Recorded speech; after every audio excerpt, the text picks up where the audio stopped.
Lietuvoje karaliaujantis krepšinis kol kas teikia tik geras emocijas.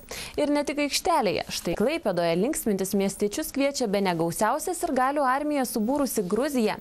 Ji kūrė simbolinę savo šalies ambasadą ir vilioja nacionaliniais patiekalais, gruziniškais šokiais bei dainomis.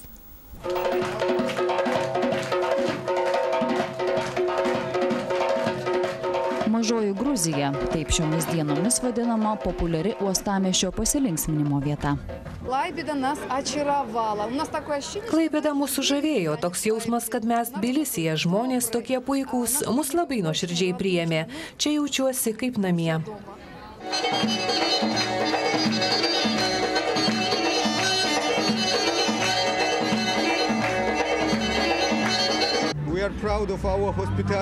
Didžiuojame savo tautos svetingumu. Mes pietiečiai esame emocingi, kartais gal net per daug. Per krepšinio rungtynes jūs tai turbūt pastebite. Daug aistrų, daug vuvuzelų.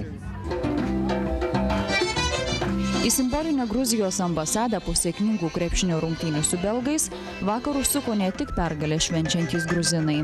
Susipažinti su svetingaisiais pietiečiais plūdo ir klaipėdiečiai.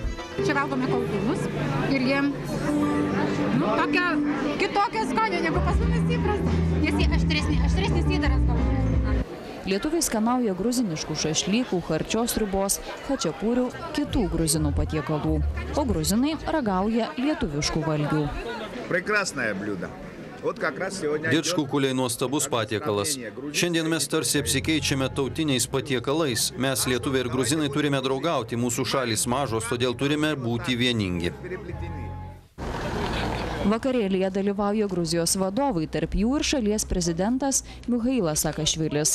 Prezidentas sako esantis aistringas krepšinio mėgėjas ir Lietuvos krepšininkų gerbėjas. Krepšinis didis žaidimas. Vaikystėje intensyviai žaidžiau krepšinį. Pamenu, kai žaidžiau jaunimo komandoje, pamačiau, kaip Arvydas Sabonis Tbilisyje žaidžia su mūsų vyresniais krepšininkais. Man buvo jaudinantis momentas, kai jūsų krepšininkai vos netapo pasaulio čempionais.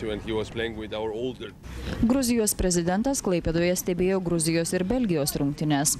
O šiandien pasižiūrėti gruzinų krepšininkų kovos su rusais šalies prezidentas atvykti negalėjo. Gruzija Europos vyrų krepšinio čempionate žaidžia pirmą kartą. Palaikyti savo šalies komandos atvyko apie 2000 gruzinų.